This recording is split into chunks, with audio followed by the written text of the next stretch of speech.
మరికో భార్యను మారు పెళ్లి చేసుకోమని పట్టిరే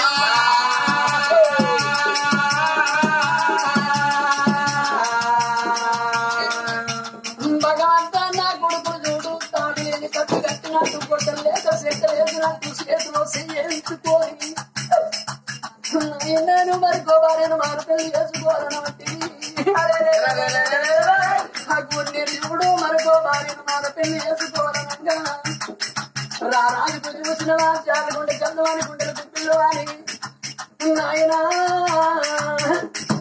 నా కొడుకులకు నేను మాట ఎత్తి మరికో భార్యను మారు పెళ్లి చేసుకోమని బట్టేనా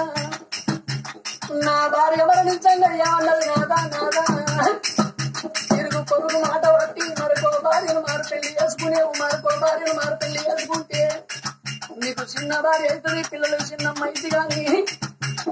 వచ్చిన ఆడదాని కాళ్ళ కింద చచ్చిన దాని పిల్లలు అంటారు వచ్చిన ఆడది చూడు నెత్తిన కొంగేసుకొని వచ్చిన ఆడది ఎవరి గండం ఎవరి పిండం అని పిండాన్ని విసిగి పెట్టా నేను అన్న పిల్లలు అని చెప్పి మనతో మాట పెట్టి ప్రాణం చెప్తానని నా భార్య చెప్పింది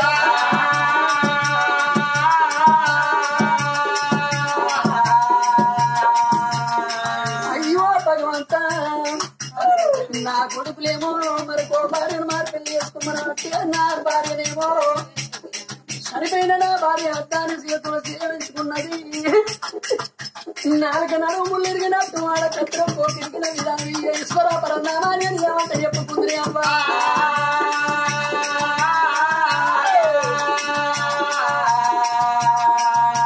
అయ్యో రాని నా కొడుకులారా నా కొడుకు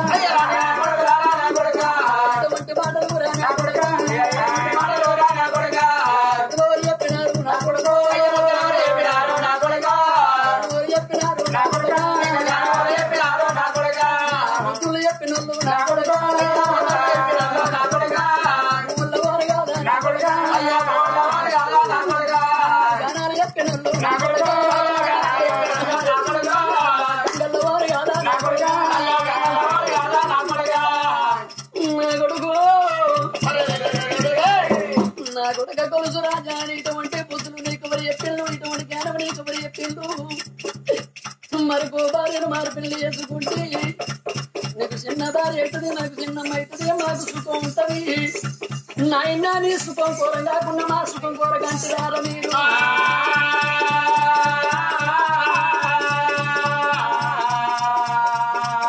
అగో వల వల వల వల వల వల రాజు అయ్యలా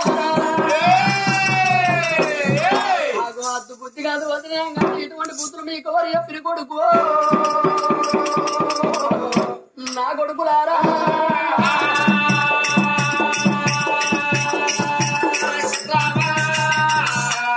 కొడుక పగడపు రాజా కొడుక గురుసు రాజా ఈ బుద్ధి మీకు ఎవరు చెప్పిన నాయన మరికో భార్యను మారి పెళ్లి చేసుకోమని ముచ్చట మీకు చెప్పింది కానీ అది మంచి మాట కాదు చెడు మాట నాయన హత్తు చిన్న భార్యను పెళ్లి చేసుకుంటే మీకు చిన్నమ్మ అవుతాయని మీరు అనుకుంటారు గాని మీకు చిన్నమ్మ వస్తే లేని కష్టాలు వస్తాయి లేని బాధలు వస్తాయి అలాంటి సంసారం పాయిదర్ల పాలైపోద్ది అదే నాయన మాకు చెప్పిన ముచ్చట కాదు మన తాత చెప్తున్నా చెప్పారు మాకు దోచిన ముచ్చటే నారా లేదు నాయన నువ్వు అన్నం అంటే మంచిగా ఉండలేదు నువ్వు ఎన్ని రోజులు మా కొరకు కష్టపడతావు అదే చిన్న వచ్చింది అనుకో మా ఇంటి ముందు ఆకులు ఉడుతుంది అలుపు తగ్గుతుంది అన్నం వంటి పెడుతుంది రందు లేకుండా ఉంటావు అయినా నీ సుఖం కూర కాకుండా మా సుఖం కూర కన్నా చిన్నమ్మని పెళ్లి చేసుకుంటే మేము సుఖపడతాం ఆయన నాయన మీకు 10,000 దండం మీ కాళ్ళు ముక్తరా లేదు నాన్న కాళ్ళు మొక్కినా కడుపులో తల పెట్టినా అన్న మాట తప్ప నమ్మతాడు చేతిలో చేసినావు నువ్వు రాజ్యానికి రాజు కాబట్టి ముందు చేసిన అడుగు ఎందుకు చేయకుండా నువ్వు చిన్నమ్మని పెళ్లి చేసుకుంటే మేము సుఖపడతాం భగవంత కొడుకులు ఏమన్నారు ఏమిటే నాయనా నాకు అటువంటి కనుక మా చేతిలో చేసినవా లేదా అంటే తప్పుతావా అబద్ధం ఆడతావా అంటున్నారు రాదుకు చూడు నాలుగున్నాడు ముళ్ళిరిగిన అలనాడు భార్యకున్న సారిదేవి చేతిలో చేసి భార్యను మారి పెళ్లి వేసుకున్నాడు వీళ్ళనాడు చూడు తాడు లేని కట్టు గట్టి గుడ్డలేక చెక్కలేసినట్టు మాట మార్గంగా పెట్టి చేతులు సేవించుకున్నాడు చేతిలో చేసినాక నాయన నువ్వు మరొక భార్యను మారు పెళ్లి చేసుకోమంటున్నా స్వరా పరమాత్మ ఆయన అటువంటి కనుక మరి నా కొడుకులు నేను మాట తప్పినట్టు అయిపోతుంది భార్య గుణసారిదేవి నీకు ఇచ్చిన మాట నేను అటువంటి మాట తప్పుతున్నా మన కొడుకుల మాట నిజమవుతున్నదమ్ము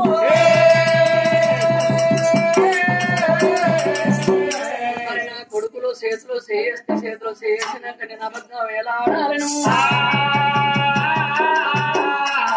కానున్న కార్యం కాక తప్పది జరగనున్న కార్యం జరగక తప్పది అయినా నా కొడుకులు ఈ మాట ఏనాడు మాట్లాడిన మీ చేతిలో చెయ్యి ఏనాడు వేసిన తప్పకుండా నేను మరొక భార్యను మారు పెళ్లి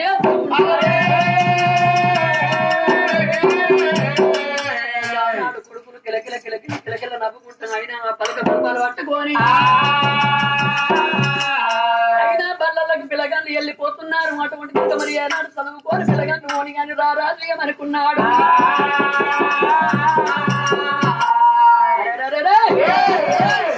ఆనాడు చూడు ఆయన నిన్నగాక మొన్న అక్కడు తన మంత్రి రావణ ప్రాతాన సుమన్న నా దగ్గరికి వచ్చి అయ్యా నువ్వు మరొక భార్యను మారు పెళ్లి చేసుకోవాలంటే వాళ్ళను మారు దెబ్బలు కొట్టి ఎల్లగొట్టిన అయినా మరి వల్ల ఈ రోజున నాకు అక్కడు కనుక మరొక భార్యను మారు పెళ్లి చేసుకోవాలంటే నాకు ఏది ఆయన భార్యను జాడ తీసేవారు ఎవరు కావాలి అయినా తన మంత్రి రావణ ప్రధాన సువర్ణ గాల దగ్గరికి వెళ్ళిపోయి నా దగ్గర భార్యను తీసుకురమ్మంటే అయినా ధన రాజుల కత్తెరి కాడికి వెళ్ళిపోతున్నా రాజు వెళ్ళిండురా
అప్పుడు ఏడమయ్యారు దోపిండు